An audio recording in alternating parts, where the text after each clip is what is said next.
ജില്ലാ ഭരണകൂടം വലിയ തോതിൽ 1 കോടിയോളം രൂപ ചെലവഴിച്ച് ഡ്രഡ്ജർ കൊണ്ടുവന്ന് ആ ഡ്രഡ്ജർ ഉപയോഗിച്ച് മണ്ണ് മാറ്റി ഇത്തരത്തിൽ 2 ദിവസമായി ഈ ദൌത്യം തുടരുന്നു. നാളേക്ക് 3-ാം ദിനമാണ്.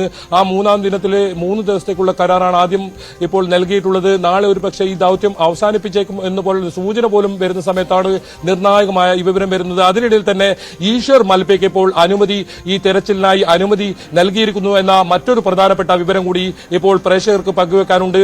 നമ്മൾ കണ്ടതാണ് ഈശ്വർ മൽപയെ ഇവിടെ നിന്നും അനുമതി നൽകാതെ തിരിച്ചയക്കുന്ന ഒരു അവസ്ഥ.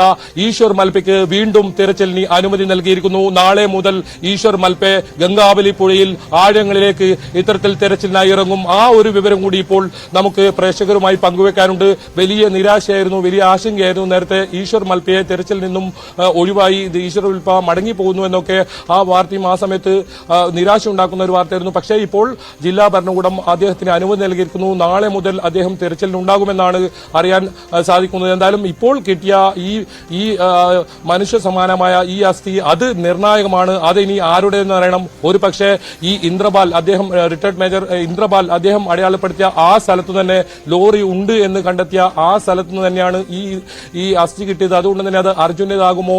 അതാണ് ഇനി ഏറ്റവും കാത്തിരിക്കുന്ന പരിശോധന. DNA പരിശോധന ഫലം എന്തായാലും ഇതിൽ നിർണായകമാകും.